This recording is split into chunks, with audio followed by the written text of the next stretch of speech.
Salam alaikum wa rahmatullah. Azoul, bienvenue mes très chers téléspectateurs à ce nouveau numéro de Sans Détour.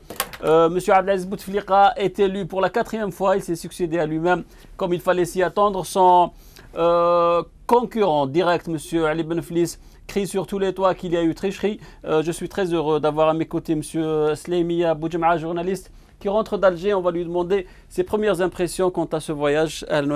Bienvenue, Monsieur Boujem'a. Merci de votre invitation. Qu'est-ce qui vous a le plus marqué durant ce court séjour? Vous êtes parti là-bas pour couvrir les élections. Il y a eu énormément de journalistes européens qui ont eu leur sésame, à savoir leur visa au dernier moment. Plusieurs médias européens, on ne leur a pas accordé ce visa-là pour des raisons qu'on sait. Mais vous étiez présent pendant une semaine pour couvrir ces élections. Qu'est-ce qui vous a le plus marqué durant ce séjour? Ok, j'aimerais juste rebondir sur cette histoire des confrères de la presse internationale. Effectivement, il y a beaucoup de journalistes qui devraient rejoindre Alger, mais pour une histoire de procédure de visa, certains ont été même refoulés à Alger le 15. Donc ça, c'est une information. Moi, j'ai été présent là-bas. Donc je ne sais pas, il y a eu une négociation après.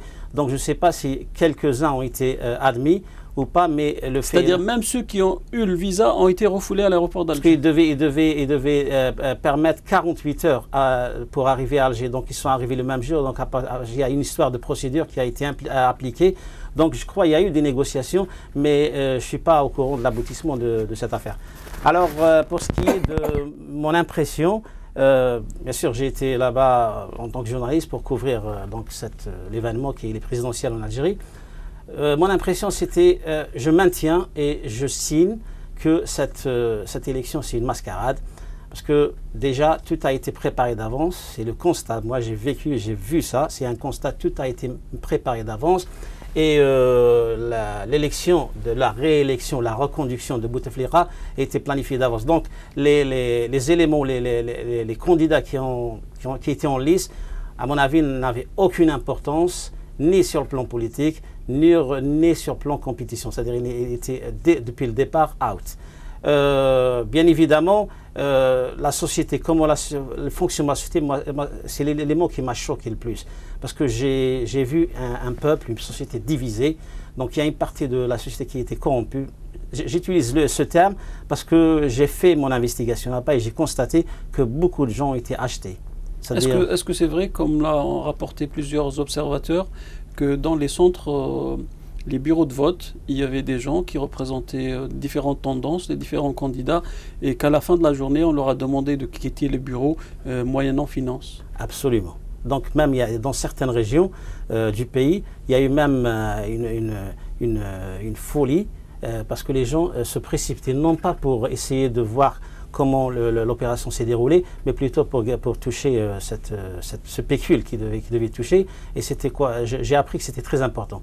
Donc ça, c'est un fait vérifié, je le confirme.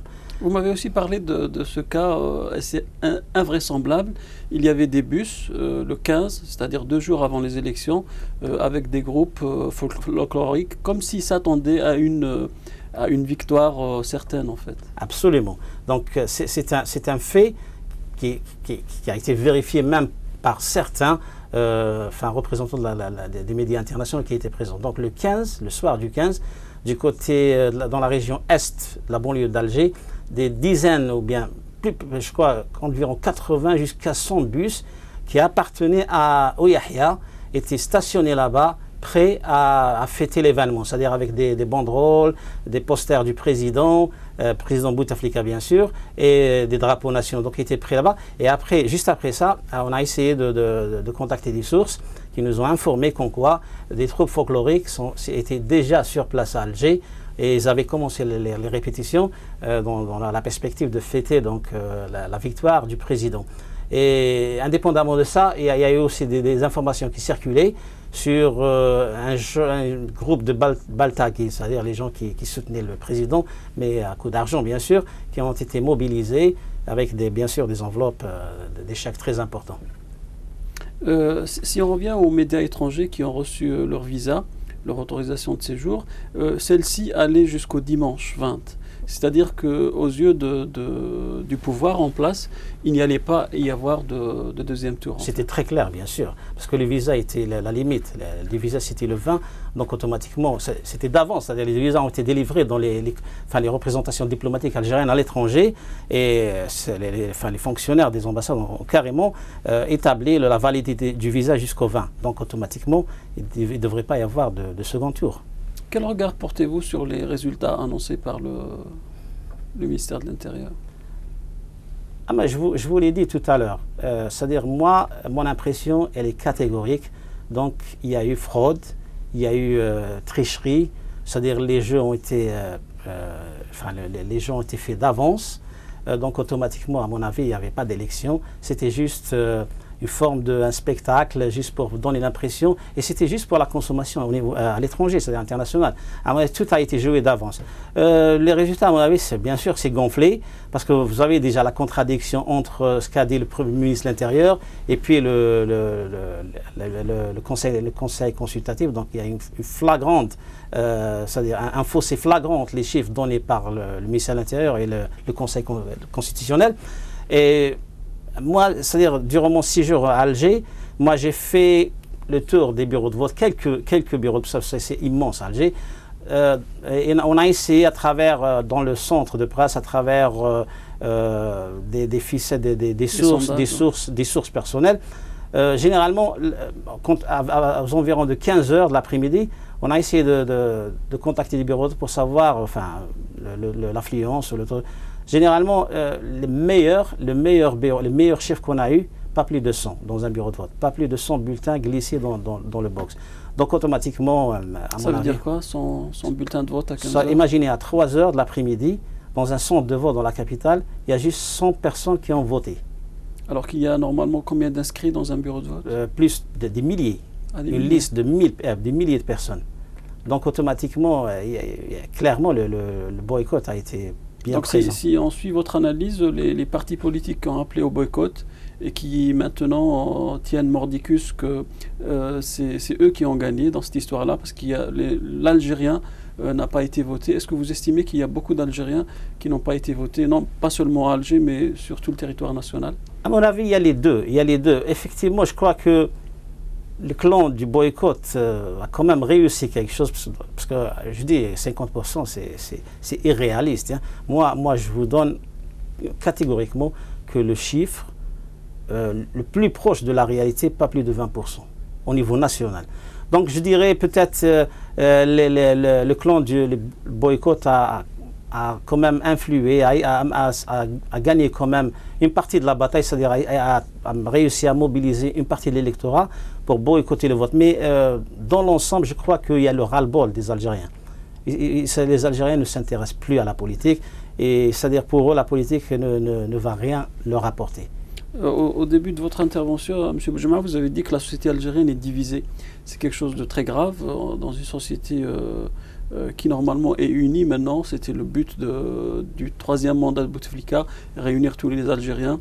Mais là, vous estimez que la population algérienne est divisée. Ça veut dire que la partie qui a voté, c'est celle qui prône la continuité de Bouteflika. Vous estimez que ceux qui ont été votés sont seulement les gens partisans de Bouteflika, ou il y avait aussi les partisans de Benflis et des autres candidats? Moi, vous savez, mon constat, je dirais que déjà ces élections, à mon avis, ils n'ont aucune crédibilité parce qu'ils ne sont pas déroulés. Mais M. Benflis dit qu'il a eu 4 millions de votes, donc c'est contradictoire. Donc lui, il dit qu'il y a eu des gens qui ont été votés, puisqu'il y a 4 millions de votes pour lui, et qu'il a été spolié de 3 millions. C'est pour ça qu'il lui en reste qu'1 million. Donc nous, on essaie de savoir, est-ce qu'il y a eu vraiment affluence dans les autres villes autres que Alger? Est-ce que vous estimez qu'il y a 50% réellement qui ont été votés ou pas? Les chiffres ont été réellement gonflés. Pour le cas de Benflis, je crois que Benflis, même dans cette histoire de réunir des icônes de l'opposition, c'est-à-dire déjà lui, il a un problème de crédibilité, à mon avis. Déjà, durant sa campagne électorale, c'est-à-dire je n'ai rien contre Benflis, hein, mais mon analyse en tant que journaliste, j'ai vu par exemple son programme il n'avait pas réellement un programme politique. Moi, j'ai constaté, c'était des promesses, c'était un engagement, mais c'est-à-dire basé sur aucune évidence, aucune réalité. Est-ce que vous n'êtes pas en train de vous aligner, M. Boudjema, sur les gens qui disent que ce personnage-là était loin de la scène politique pendant 10 ans et là, il revient, il veut devenir président. En fait, c'est son absence qui n'a pas joué pour lui? Non, moi, tu sais, vous savez, moi personnellement, moi, ce que je veux un réel changement dans mon pays. Ma préoccupation majeure, c'est le déclic. Il faut qu'il y ait un déclic. Et le déclic doit se faire à travers, pas un personnage, mais à travers un mouvement. Rappelez-vous, par exemple, parce que le problème, vous m'avez posé la question tout à l'heure sur l'histoire de la division, qui c'est qui a... Moi, je vous dis, effectivement, le pouvoir a fait un travail profond, notamment en cassant l'éducation. Parce que vous avez les gens, j'ai l'impression qu'une grande majorité d'Algériens, surtout les jeunes, ils sont très aux pointes par rapport à l'évolution de la technologie. C'est-à-dire, bien sûr, le plan politique, ils sont quand même à la marge, parce que vous discutez, parce que notre société est entièrement jeune. Donc, la majorité des jeunes, quand vous les approchez, vous leur demandez quelles sont leurs perspectives, qu'est-ce qu'ils veulent pour l'Algérie, pour eux, c'est juste traverser la Méditerranée. C'est ça leur objectif. Donc, c'est ça, je vous dis. Donc, il y a une partie de la... Parce que lui, quand il dit 4 millions de... Il faut qu'il le prouve. Parce que tous les observateurs ont constaté sur le terrain qu'il y a quand même un désintérêt de la population par rapport à cette échéance, à ce scrutin. Donc, moi tu sais, j'en doute sur cette histoire de 4 millions. Mais dans l'ensemble, moi je ne suis pas là pour essayer de faire le juger par rapport à son absence et tout. Mais j'allais dire, lui, il a été le meilleur lièvre pour le clan présidentiel. Il a joué ce rôle très bien. Il leur a permis de faire réaliser ce... Monsieur Boudjema, les Algériens qui vivent à l'étranger sont unanimes pour dire que Bouteflika est malade et que ce n'est pas l'homme de la situation actuellement. A contrario, il y a des Algériens en Algérie qui disent que nous voulons la continuité, c'est-à-dire Bouteflika président. Pourquoi? Parce qu'il représente pour nous la paix. Cette paix qui est revenue après les années noires du terrorisme. Est-ce que vous estimez, vous, ce que vous avez constaté de visu en Algérie, que ces Algériens qui ont voté pour Bouteflika ne votent pas pour un projet politique ou économique, mais en fait ils votent pour Bouteflika parce qu'ils ont peur que les choses dégénèrent? Vous savez, moi en tant que journaliste, j'ai vécu cette période des années 90 et j'ai vu des initiatives, il y avait beaucoup de travail qui a été fait avant l'arrivée de Bouteflika, notamment, rappelez-vous, la rencontre de Saint-Égidio. C'était un programme complet, c'est une vision très conforme aux besoins de l'Algérie et l'ensemble des forces de l'opposition étaient présents à cette réunion et des personnalités de renom, notamment, rappelez-vous, Ben Bella. Donc ce projet, déjà, c'était un prélude pour une Algérie stable, une Algérie qui devait se diriger vers un État démocrate. Donc le pouvoir a stoppé cette initiative. Automatiquement, il y a eu d'autres initiatives, notamment avec Zerwal, qui avait entrepris des contacts avec les dirigeants du FIS, notamment le numéro 1, le Belhadj et Abbassi Madani, qui étaient en prison. Donc je crois que une partie de l'establishment avait préparé cette période de ce qu'ils appellent réconciliation nationale. Vous estimez que Bouteflika, il n'a fait que cueillir les fruits du travail de Zerwal et de ses prédécesseurs? Absolument, parce que lui, il est venu dans une période où les choses commençaient à se stabiliser, les caisses étaient pleines, donc automatiquement, il a saisi l'occasion juste pour annoncer, si vous voulez, cette histoire de réconciliation. Mais vous permettez, cette histoire, pour les gens qui essayent de nous faire croire que Bouteflika il faut juste aller voir son bilan. C'est un bilan catastrophique. Moi, ma présence là-bas à Alger, j'ai constaté par exemple les choses simples. Le pouvoir d'achat est incroyable, c'est-à-dire les gens n'arrivent même pas à subvenir à leurs besoins. Le chômage bat des records inimaginables. Le système éducatif est carrément déstructuré, la santé aussi. Donc c'est-à-dire pour les gens, pour les analystes politiques, il faut essayer de se concentrer sur son bilan. Alors ce bilan, et le pire encore, maintenant, il vient briguer un 4e mandat. Enfin, il a eu par ses moyens ou les moyens de son clan. Donc automatiquement, on a vu un président malade. Un président qui depuis 2 ans, plus de 3 ans, il n'a même pas satisfait à à son rôle de président, notamment ses engagements politiques, ses engagements par rapport à la communauté internationale. Il n'a fait aucun déplacement à l'étranger. Il ne s'est pas adressé à son peuple. Du conseil ministériel. Il ne s'est pas adressé à son peuple, même durant cette campagne électorale. C'est-à-dire maintenant, c'est devenu, c'est inédit dans les annales politiques au niveau international. C'est-à-dire qu'il s'adresse à son peuple ou même aux partenaires étrangers par écrit, vous voyez. Donc c'est le bonhomme, à mon avis, peut-être, je ne sais pas s'il a la capacité mentale, donc on n'est pas ici médecin de juger, mais physiquement il est diminué et je ne pense pas qu'il va accomplir un mandat et va répondre aux besoins d'une Algérie. Et moi c'est mon constat. Je crois que l'Algérie, elle est sous une poudrière et la situation peut exploser à n'importe quel moment. D'accord, je prends ça au vol et puis notre regard sur la situation sécuritaire, il n'est pas si net que ça. Il y a eu une attaque terroriste à Tizi Ouzou, des militaires qui sont tombés, qui sont morts. Finalement, la sécurité n'est pas revenue tant que ça en Algérie. Est-ce que vous estimez que tout ce qui s'est passé en Kabylie, à Tizi Ouzou et à Bdjeya, c'est le système qui veut maintenant faire payer la position politique de cette région vis-à-vis de ce système-là? Est-ce que vous estimez que la situation va en s'aggravant, comme l'a déclaré Sid Ahmed Rouzali? Il dit que la situation en Algérie est très grave. Et il considère que ces élections, c'est un non-événement. Cette élection, comme toutes les autres, était préfabriquée. Donc ça, c'est un ancien chef du gouvernement qui le dit. Bien sûr, moi, tu sais, lui, c'est-à-dire, je peux pas me compter sur ce que dit Rouzali ou les gens qui ont été impliqués dans la gestion. Donc pour vous, il ne vous apprend rien en tenant ses propos? Non, peut-être qu'il y a une part de vérité dans ce qu'il dit, bien sûr. Le pays, bien sûr. Regarde, il y a un jour après l'annonce des résultats, il y a eu cette attaque terroriste qui est considérable et grave. Mais ça correspond à quoi? Est-ce que c'est un message clair à la société algérienne pour dire que le terrorisme est toujours là, même s'il est résiduel, ou bien c'est un message clair aux gens de Tizi Ouzou et de Bdjeya et pour leur dire tenez-vous à carreau? Absolument. Moi, je crois que c'est justement parce que, vous voyez, les points de tension, c'était autour de la Kabylie et notamment dans certaines régions de l'Est.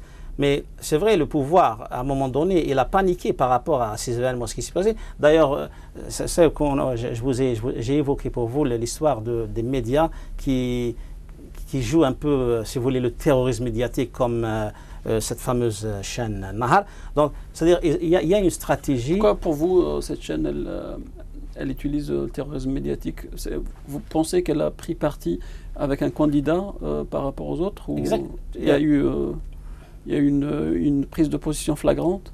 Non, justement, pour essayer de faire un lien entre les deux, par exemple la situation, comme vous dites, à la Kabylie. Donc, bien sûr, l'attaque terroriste, moi, à mon avis, c'est juste pour dire, c'est très difficile de dire qu'elle a été fomentée par le régime, mais c'est un élément qui dit peut-être les gens qui sont toujours actifs dans cette région, ils voulaient transmettre un message au pouvoir pour dire qu'on voit avec l'arrivée, avec l'installation de Bouteflika au palais de Mouradia pour un 4e mandat. Et c'est-à-dire, eux, ils ont prôné, ils ont joué sur cette histoire, la peur, et la peur de la main de l'étranger, la peur sur le plan sécuritaire. Donc, je crois que les éléments qui sont actifs, ils ont peut-être voulu transmettre un message au pouvoir pour dire qu'on est toujours là et que le problème sécuritaire ou terrorisme n'est pas réglé.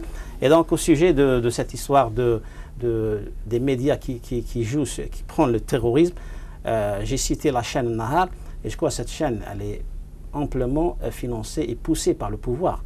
D'ailleurs, à la veille, à 36 heures des élections, ils ont commencé une série de programmes pour lyncher des personnages ou des personnalités nationales, notamment Benflis. Ils se sont attaqués à des amis comme par exemple Zaïtot, par exemple, alors que c'est des gens, on les connaît, on sait que c'est des gens qui militent pour un idéal, c'est-à-dire voir l'Algérie un pays stable, un pays démocratique. Ces médias, M. Boujema, qui maintenant s'attellent à diaboliser ces personnalités qui sont dans l'opposition, est-ce que vous estimez que c'est de bonne guerre parce que c'est des médias privés, ou vous estimez que ces médias-là vont participer à la création d'une tension au sein même de la société algérienne? Non, je ne peux pas l'appeler bonne guerre parce que déjà, c'est des gens qui fonctionnent en dehors des règles de déontologie et du professionnalisme. Parce qu'un média qui prend une ligne éditoriale basée sur l'analyse, sur le professionnalisme, il ne va pas donc essayer de terroriser des gens ou essayer de lyncher des gens. Alors, tous les éléments qu'il fournit sont faux. Quand il s'attaque à des gens pour dire qu'en quoi ce monsieur il est attaché à telle organisation, à telle, même ils ont même essayé de faire le lien entre certaines personnalités à Israël et tout. Donc c'est du faux. Donc automatiquement, un média qui joue sur le mensonge, donc c'est pas un média pour moi. Donc bien sûr, ils sont en train de travailler pour le compte du régime.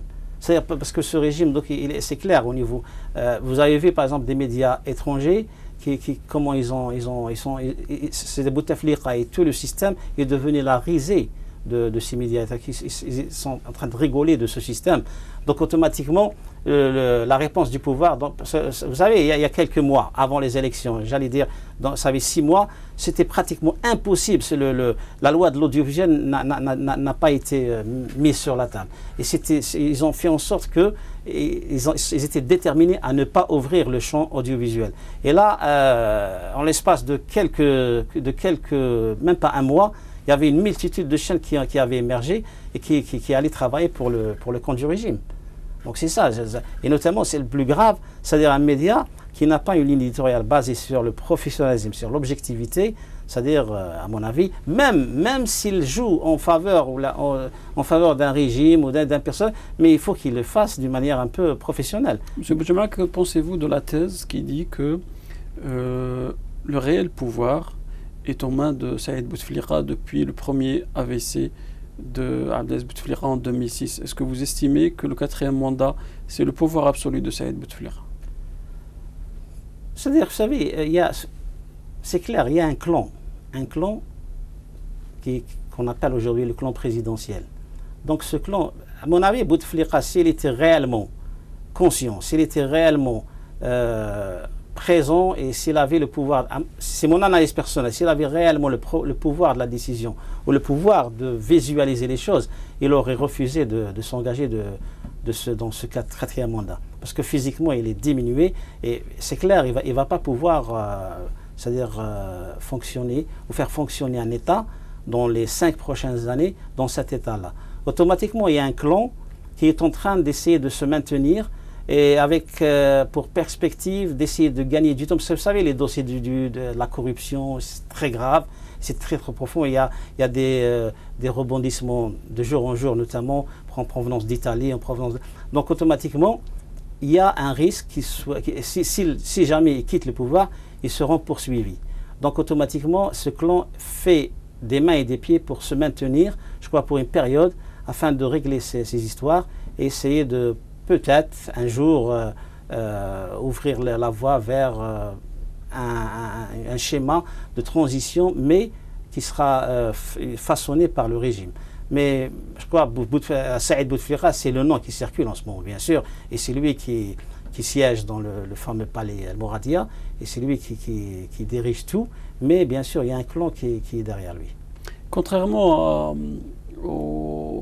à la première défaite de M. Benflis, aujourd'hui, M. Benflis n'est pas parti chez lui, n'est pas reparti chez lui pour s'isoler, mais là, il appelle à un changement.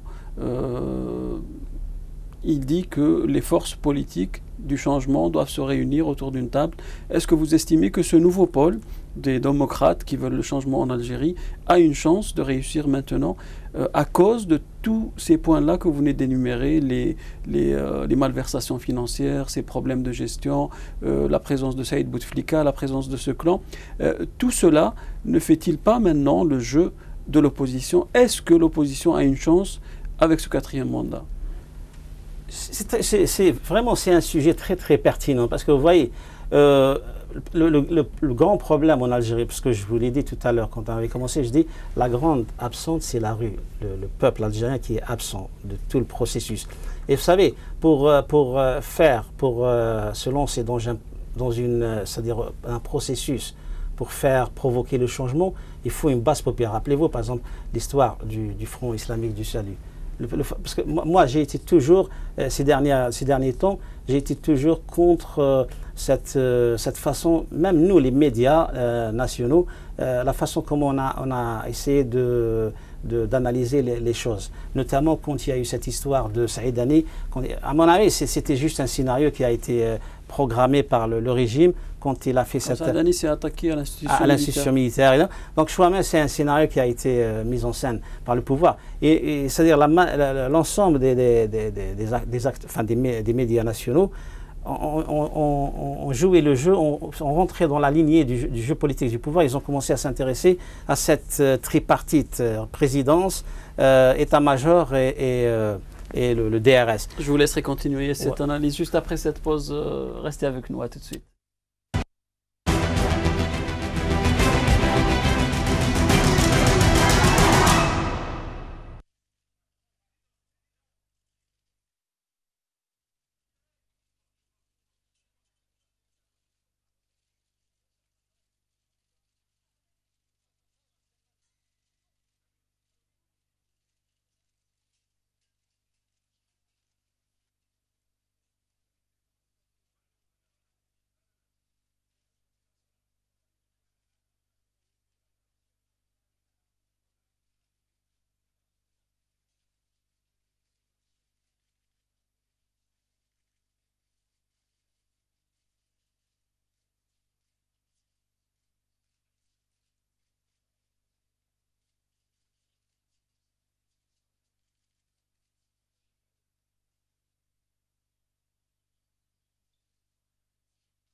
Bienvenue encore une fois, mes très chers téléspectateurs, pour ce nouveau numéro de Sans Détour. On est en train de parler du 4e mandat. Est-ce que le 4e mandat est une chance pour l'opposition? Il y a à mes côtés M. Slimia Boudjema. On parlait tout à l'heure de l'opposition. Vous estimez que l'opposition réelle, elle est éparpillée à l'étranger. Celle en Algérie, elle est bâillonnée. Est-ce qu'il y a un réel changement possible grâce au retour de ces dinosaures, les anciennes figures emblématiques du pouvoir, à savoir M. Benflis, M. Benbitour, M. Sid Ahmed Rosali et M. Hamrouche? Est-ce que vous estimez que ces gens-là sont capables de créer une nouvelle dynamique pour qu'il y ait un réel changement en Algérie? Tout à fait. Donc on avait commencé à parler, je vous ai dit carrément que le grand problème, c'est le fait que en Algérie, toute opposition, elle doit avoir une base populaire. Et justement, le problème de ce qui s'est passé lors de ce dernier scrutin, c'est qu'il n'y avait pas d'opposition. Donc il n'y avait pas une base. C'est des personnalités qui sont entrées en scène, mais derrière eux, il n'y avait pas une base. Je vous ai cité l'exemple du fils. Le fils, dans les années 90, il n'a jamais été négocié avec l'armée, ou là, il avait peur de l'armée. Parce que sa force, c'était sa base populaire. C'est la base populaire qui a provoqué l'avancée de l'émergence de ce grand parti et qui a permis à ce parti de gagner facilement les élections. Alors que vous savez, c'était pas facile parce que ce pays, il est expert dans la fraude. Mais le fils a eu cette chance. Donc c'était un parti réel, avec un réel programme politique et avec une base populaire très importante. Le fils a appelé au boycott. Est-ce que vous estimez que ce parti politique a toujours cette base populaire dont vous parlez? Est-ce que celle-ci a répondu présent en étant absente à ces élections? Je crois que c'est absolument, parce que je dis donc le taux avancé par le pouvoir, le taux de participation 50, donc c'est il n'a aucun fondement, et automatiquement, donc, je crois que le fils avait joué. Donc, moi, j'ai constaté là-bas sur le terrain, notamment la veille des élections, lors d'un sit-in de ce groupe Baraka, qu'il y avait beaucoup d'éléments du fils qui étaient présents, et pour eux, le message était clair. Il faut, puisqu'il n'y avait pas une autre alternative, de faire bloquer cette machine du système qui a été c'est-à-dire préparé pour faire passer Bouteflika pour un 4e mandat. Donc ils avaient prôné donc, le choix de boycotter. Effectivement, je crois la présence du fils ou l'appel du fils a joué un rôle. Et les 50%, ils n'ont aucun fondement. C'est-à-dire le taux de participation ne dépassait pas 20%. Monsieur Benflis a donné une interview au journal Le Monde la semaine passée, avant les élections, avant les résultats des élections. Et on lui a posé cette question, est-ce que si vous êtes élu président, vous allez parler avec le Front islamique du salut, est-ce que vous allez l'autoriser à revenir sur la scène politique? Il a dit ni oui ni non.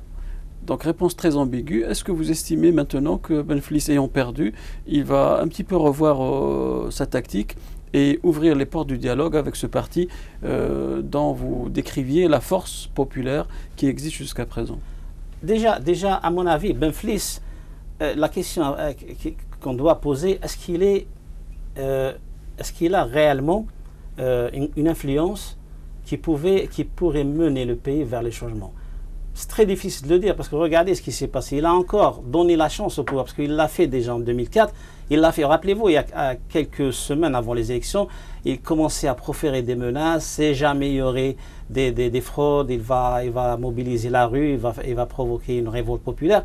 Mais en fin de compte, il n'a rien fait. Donc, à partir de là, je crois, il y a toujours cette question, est-ce qu'il est un personnage qui a un poids dans la société?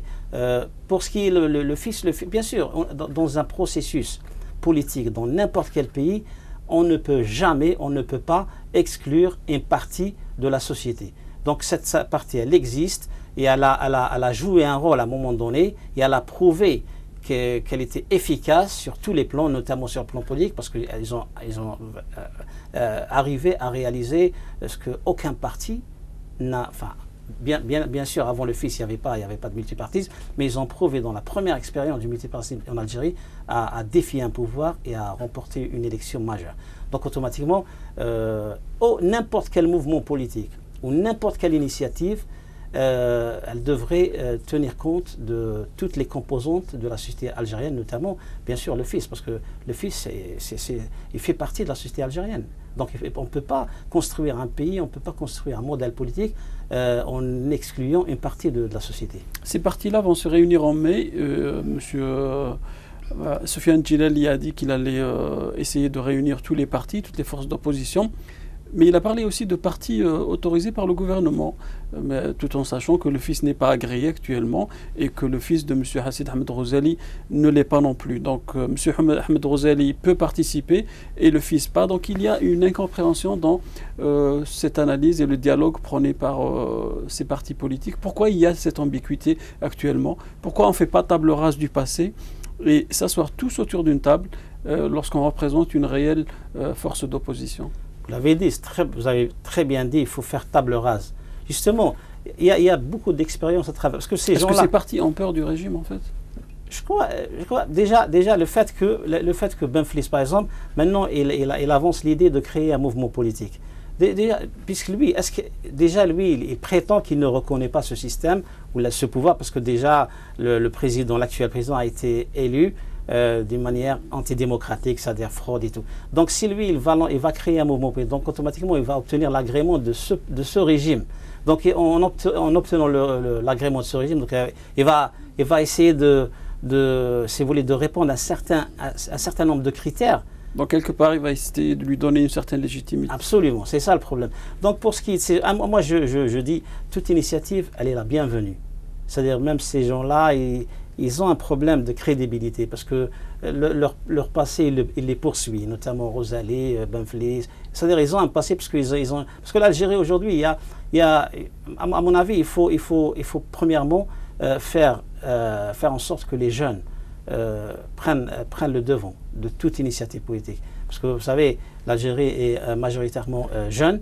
Et deuxièmement, aucun projet, aucun modèle politique ne pourra avancer si on exclut une partie de la population. Et comme vous l'avez dit tout à l'heure, le fils il doit jouer un rôle important dans la prochaine configuration politique du pays s'ils veulent, c'est-à-dire arriver à quelque chose. Parce que sinon, on va tourner en rond avec des personnages qui ont joué un rôle à un moment donné et leur passé les poursuit parce que vous savez, ils ont tous derrière eux une gestion catastrophique de la scène politique dans le pays. Donc automatiquement, il faudrait repenser la manière avec laquelle ils veulent se reconstituer et il faut intégrer toutes les composantes de la. En parlant de ces jeunes, il y a ce nouveau mouvement, le mouvement Barakat. Vous m'avez raconté tout à l'heure comment le système en place a essayé de verrouiller tous leurs agissements. Est-ce que ce mouvement, comme le disent certains, est manipulé par des forces occultes en Algérie, ou vous estimez que les jeunes maintenant ont pris conscience qu'il faut absolument qu'ils participent à la chose politique pour que les choses changent réellement? Vous savez, tout à l'heure on a évoqué l'histoire de les médias qui diabolisent. Donc il faut, nous, en tant que journalistes, il faut qu'on fasse très attention à cette histoire. Enfin, moi, je peux pas affirmer que ce mouvement est entièrement autonome. Je ne sais pas, parce qu'il faut un travail d'investigation, un travail d'analyse. Mais moi, ce que je dis, c'est-à-dire, j'accueille avec bras ouverts toute initiative qui permet de faire un challenge au système. Donc ces gens-là, les gens de Barakat, je crois que c'est il faut leur reconnaître une chance, c'est les premiers qui ont défié le régime. Parce que vous savez, avant Barakat, personne ne pouvait manifester à Alger. Donc ils ont réussi à briser ce tabou et permettre donc de manifester à Alger. Donc on ne sait pas, c'est maintenant, parce que peut-être le pouvoir à un moment donné, il a lâché prise, parce que vous savez, les médias et tout, quand il y a eu une série de répressions, c'est-à-dire ils étaient scandalisés, donc peut-être ils ont lâché prise juste pour la période des élections.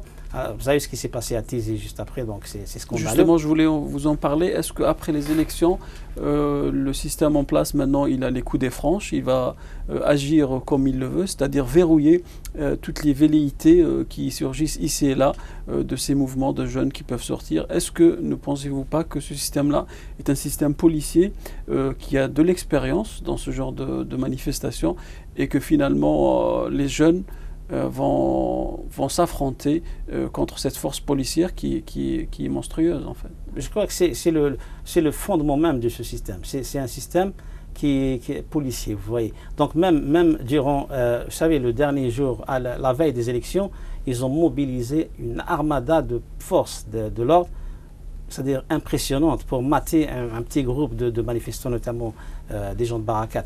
Donc moi je crois qu'ils vont d'ailleurs juste après l'élection, vous avez ce qu'ils ont fait à Tizi, donc c'est la preuve que ce régime va, peut-être il a permis juste un petit relâchement durant la période électorale, parce que vous savez, les réseaux sociaux les ont scandalisés, parce que vous savez, au début ils ont carrément maté les mouvements de protestation.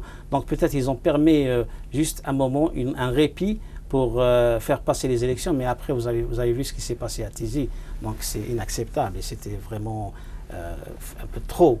Et même les responsables politiques et les responsables sécuritaires, c'est-à-dire ils tiennent un langage qui relève de l'absurde. C'est-à-dire quand vous entendez le généralissime Hamel qui est à la tête de la police, il dit qu'en quoi c'est des dépassements, donc ça veut dire lui il n'a aucun contrôle sur ses troupes.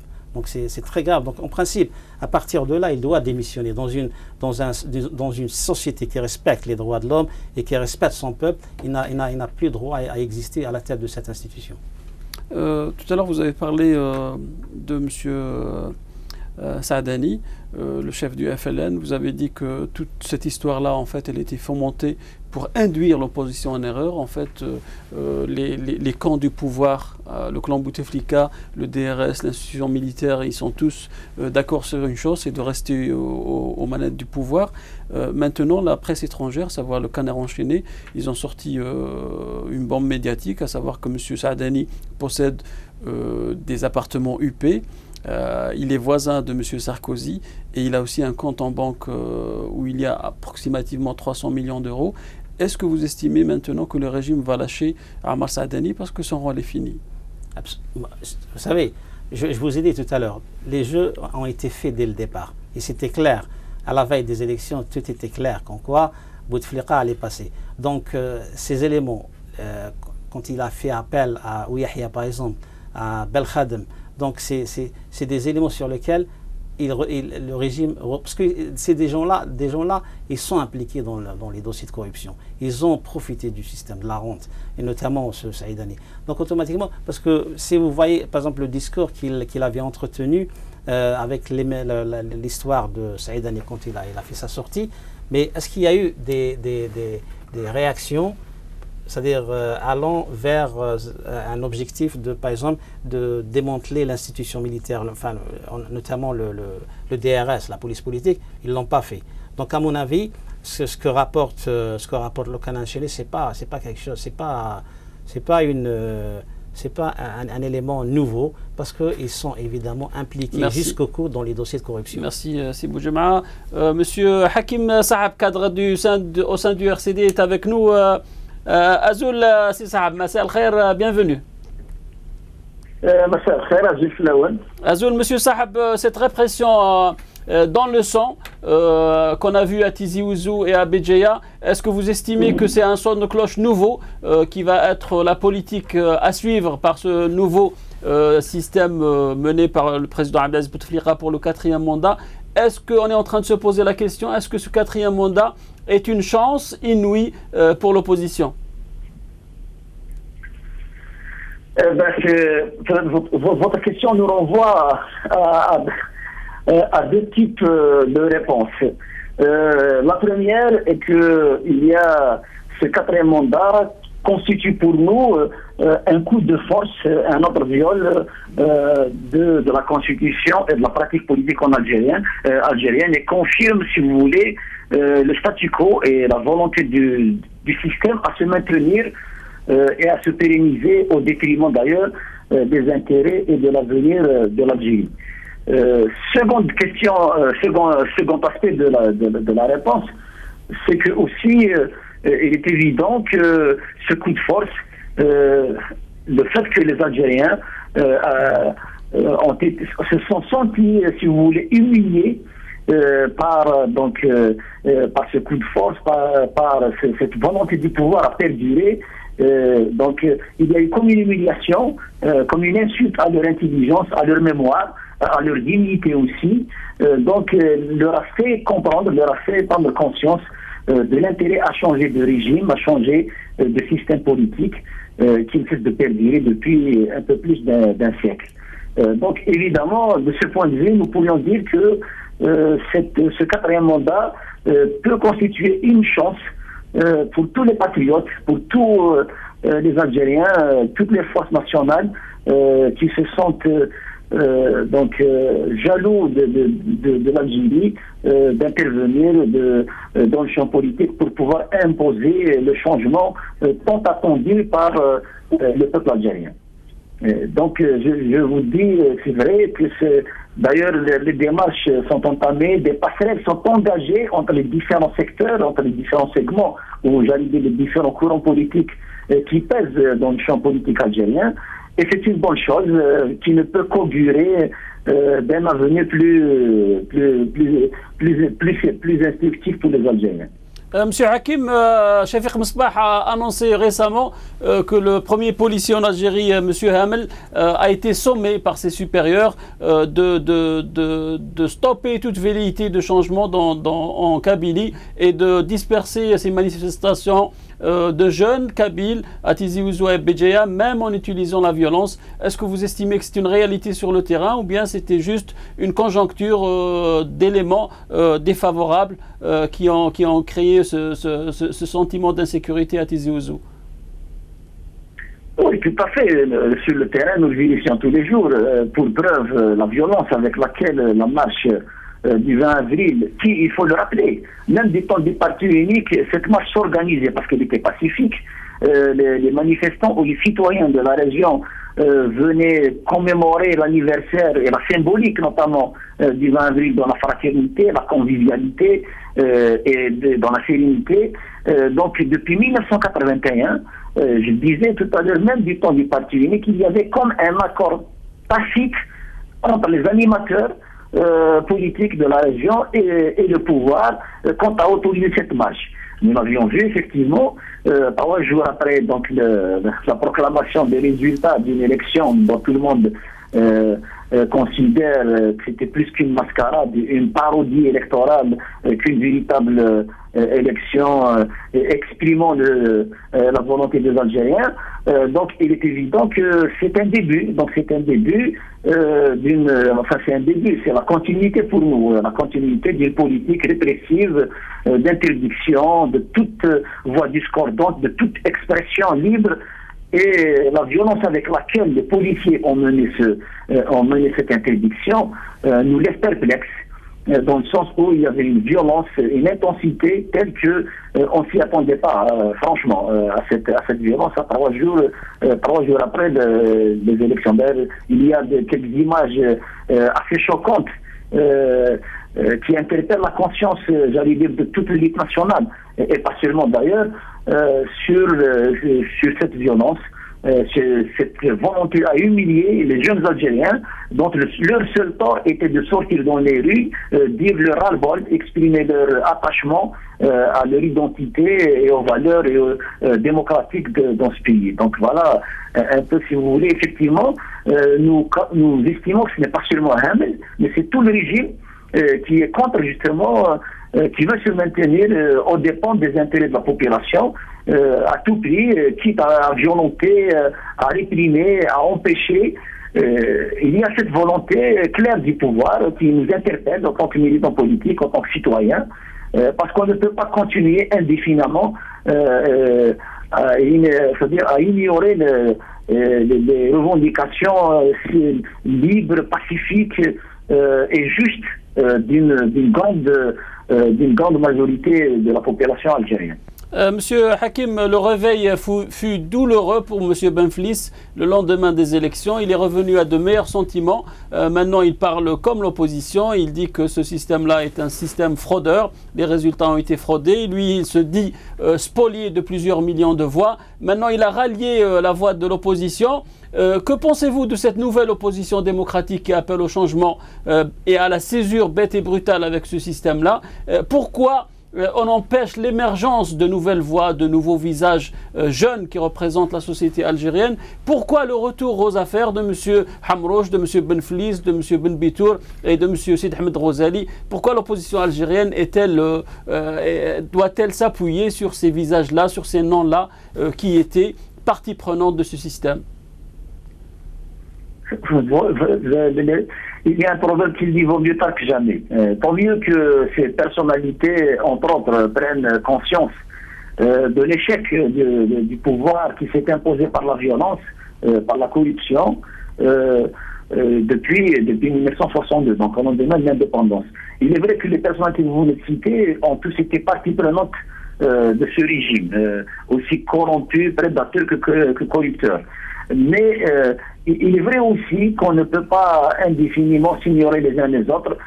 Si ces personnalités se sont réveillées et ils veulent mettre leur expérience au service du changement, mais le changement qui soit démocratique et pacifique, je crois que peut-être qu'il serait intéressant de notre part aussi, en tant que militant d'opposition, de ne pas commettre les mêmes erreurs d'appréciation qui sont celles de l'exclusion et du sectarisme.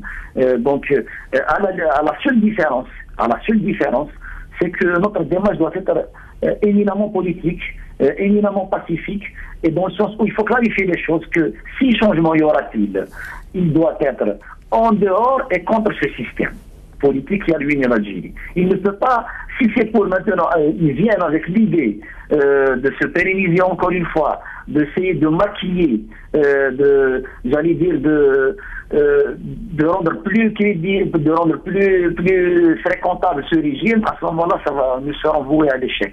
Donc le changement doit se faire, parce que le changement est imminent. Il ne peut se faire, il se fera quel que soit le prix à payer. Ou il se fera dans l'intelligence, dans l'harmonie et dans la sérénité, ou il se fera dans le chaos, parce qu'on ne peut pas continuer indéfiniment à gérer le pays d'une main de fer.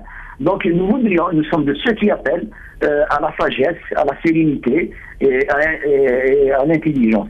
Donc s'ils veulent venir, qu'ils soient les bienvenus. Mais à condition, je le disais, c'est qu'ils doivent s'inscrire dans la logique de l'histoire, dans la marche de l'histoire, qui veut que le changement doit s'opérer d'abord en dehors et contre ce système qui nous a menés vers cette impasse historique, vers cette impasse multidimensionnelle d'ailleurs, pas seulement politique. Voilà dans quel sens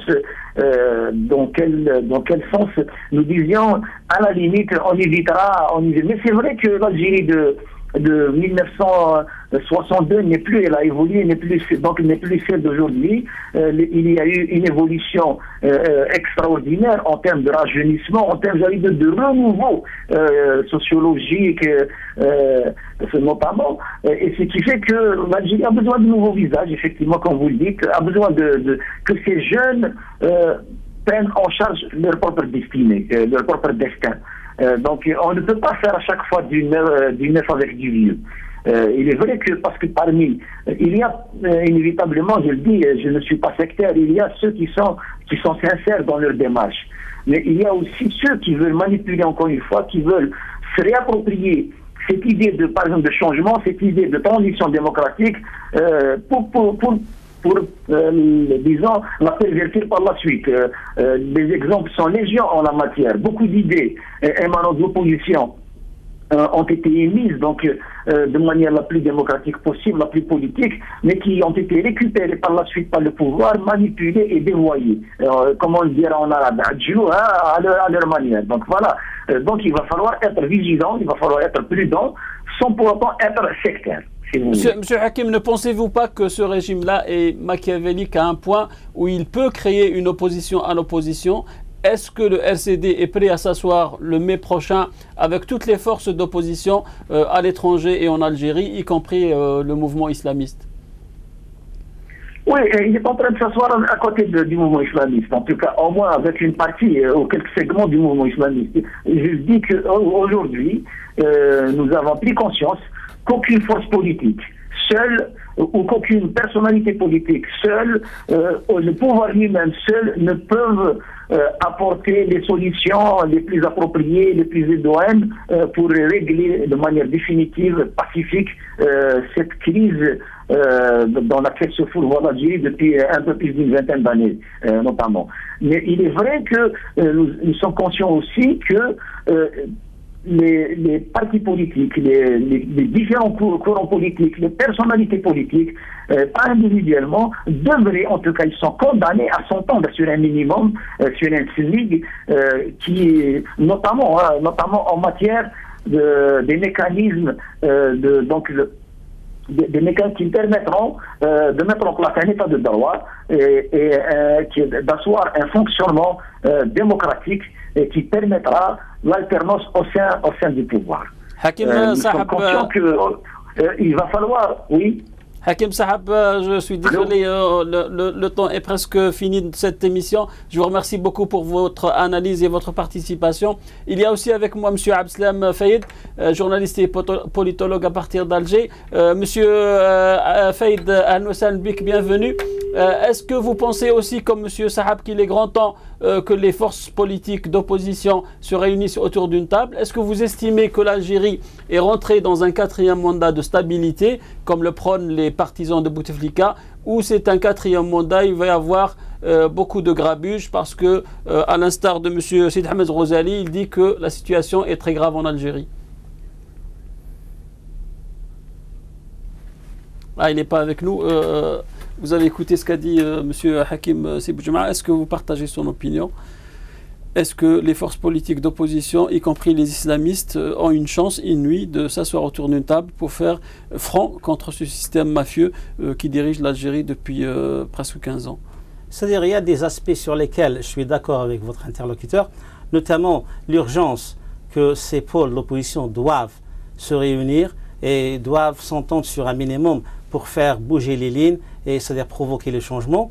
Mais comme je vous l'ai dit tout à l'heure, il y a cette histoire de crédibilité de ces personnages ou personnalités qui veulent donc s'intégrer dans ce mouvement pour essayer de provoquer le changement, notamment, rappelez-vous, l'RCD à un moment donné, et s'est rallié au pouvoir, et cette histoire restera quand même un point noir dans le curriculum de ce parti, et les autres qui ont été impliqués dans la gestion politico-économique du pays et dont le bilan est catastrophique.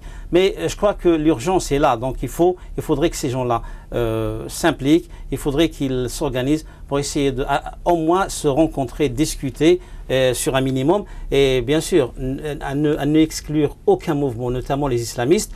Le grand élément sur lequel ils doivent aussi s'impliquer, ils doivent réfléchir sur comment, c'est-à-dire essayer de récupérer ou faire rendre à la rue algérienne l'intérêt de s'occuper des affaires politiques et de leur destin. Très bien. Monsieur Abdeslam Fayed, journaliste et politologue, est revenu. Ahlan bik, Ustad Fayed. Oui, je vous entends. Monsieur Fayed, est-ce que vous estimez que... Bonjour Monsieur Fayed, est-ce que vous estimez que l'Algérie, avec ce 4e mandat gagné par Monsieur Abdelaziz Bouteflika, est dans la continuité, dans la stabilité, comme le prônent les partisans de Monsieur Bouteflika, ou vous estimez, comme Monsieur Sidi Ahmed Rouzali, que l'Algérie vit une situation très grave et qu'il y a une zone de turbulence qui va créer une tension énorme en Algérie? Oui, alors d'abord, il faudrait faire le constat de cette élection. Cette élection nous a montré que sur en ce qui concerne le système a visiblement choisi la continuité. Je parle du système dans son ensemble. Il a choisi la continuité, donc comme d'habitude, je pense que c'est une façon de gagner du temps et de reporter les problèmes.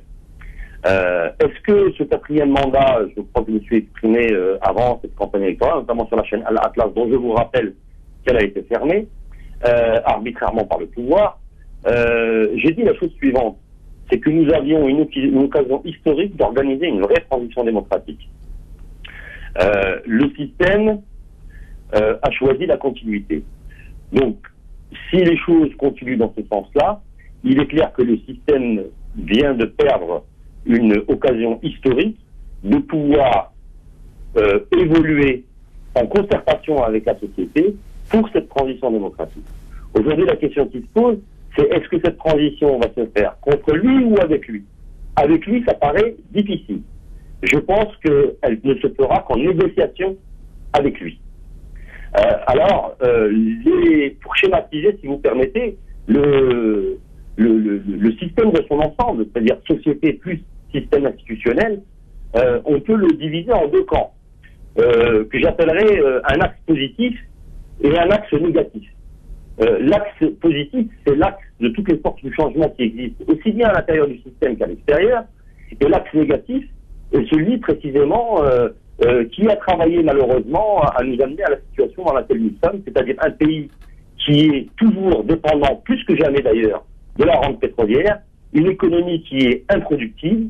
Nous avons, je vous le rappelle, à partir de 2014 et 2015, nous avons le croisement des deux courbes, parce que on ne peut pas analyser la situation politique si on ne la corrèle pas à l'économie, et si on ne corrèle pas l'économie avec les conséquences qu'elle a sur le plan social.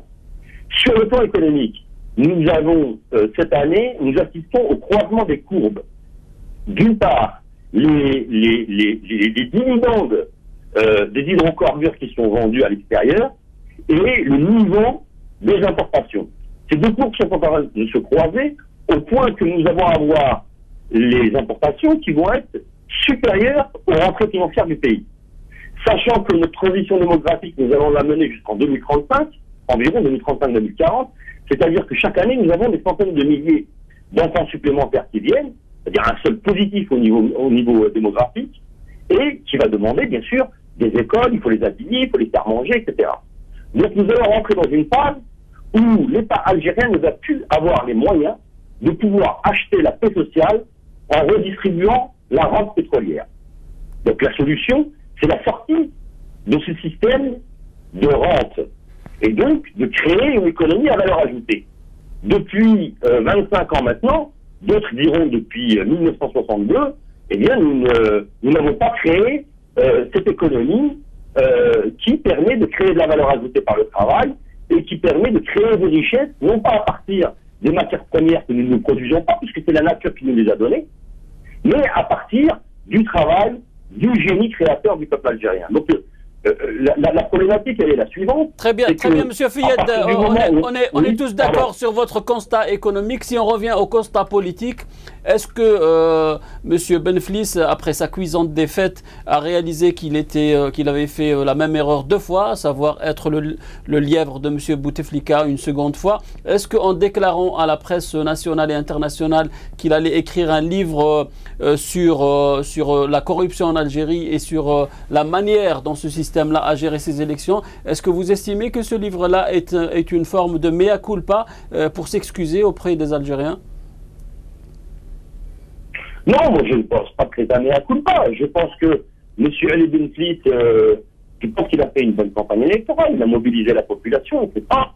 Maintenant, je pense qu'il était parti de... M. Fayed, une bonne campagne, c'est une campagne qui permet de gagner les élections. Il n'a pas prévu, il n'avait pas de stratégie opérationnelle pour la situation dans laquelle nous sommes aujourd'hui, c'est-à-dire une élection qui n'a pas été transparente, visiblement, une élection dont on sait qu'elle est en grande partie issue d'une fraude.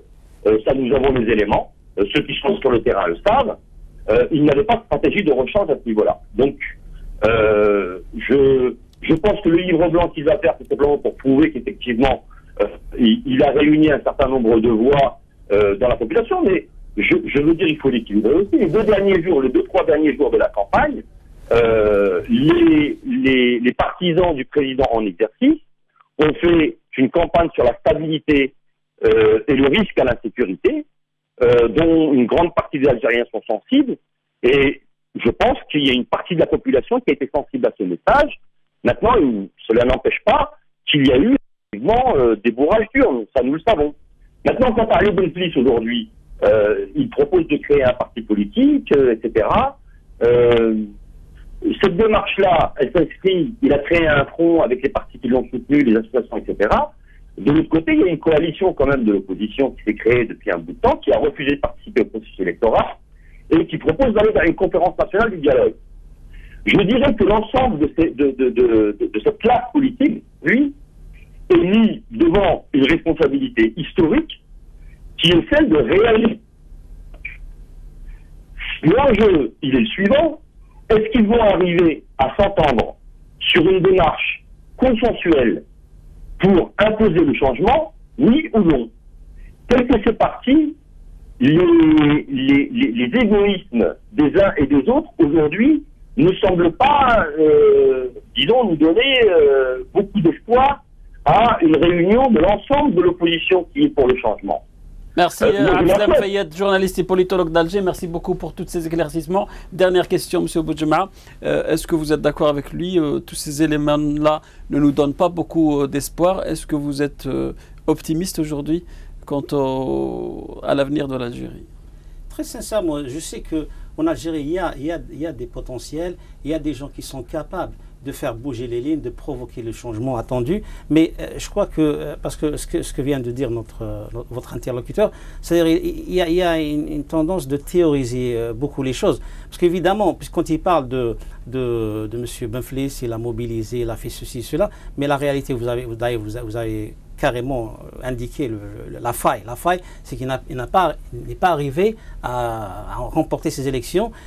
Puisque lui, maintenant, il dit qu'on y a eu fraude. Il sait, depuis le départ, au début, il savait que ces élections ne seraient pas transparentes. Donc, à mon avis, la grande inconnue dans tout ce jeu politique en ce moment, c'est, bien sûr, il est très important de réunir cette opposition vers un objectif de faire provoquer le changement, mais il faut essayer d'obtenir l'aval de la rue ou du peuple algérien. Merci. Rizqi Kara, étudiant en sciences politiques et membre de Action citoyenne pour l'Algérie, bienvenue parmi nous dans ce numéro de Son Détour.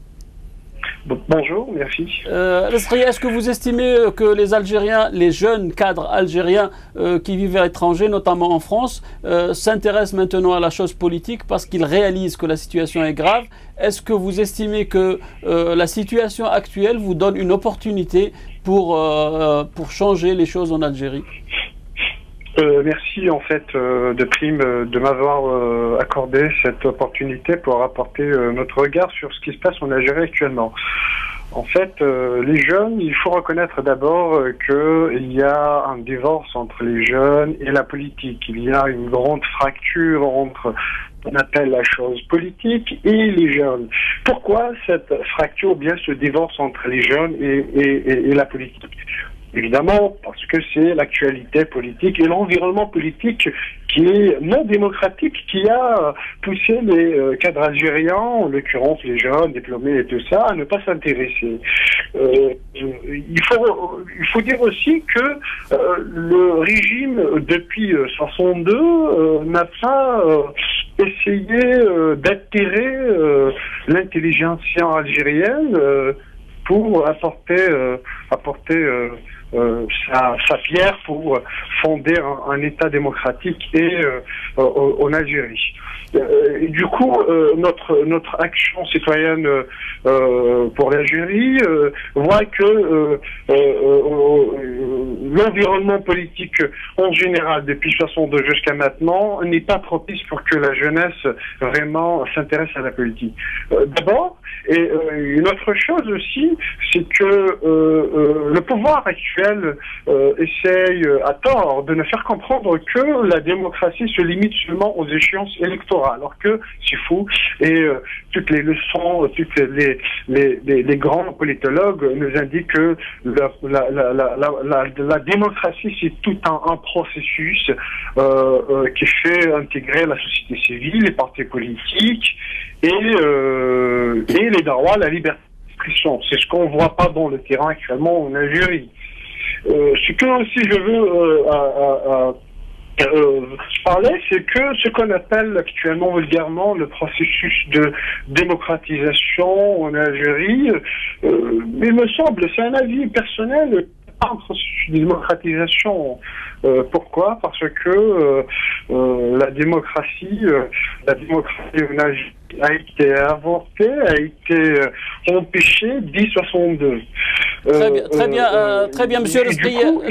Lorsque vous, en tant qu'Algérien vivant à l'étranger, la forte démocratie, la démocratie réelle, c'est lorsqu'on a un système fort, un gouvernement fort, il y a aussi une opposition forte. Quel est votre mot d'ordre, vous, Action citoyenne pour l'Algérie? Est-ce que vous allez vous occuper de la chose politique en Algérie en vous aidant de ces vieux routiers qui reviennent au service, à savoir les anciens politiciens qui étaient chefs de gouvernement et qui font partie de ce système-là, ou vous vous dites non, on ne veut pas de votre présence, laissez-nous gouverner, laissez-nous nous occuper de l'Algérie et laissez-nous, donnez-nous la chance de faire les mêmes erreurs que vous, mais sans vous?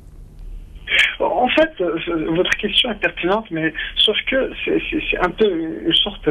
Ça fait rire que quand j'entends des hommes politiques actuellement, et M.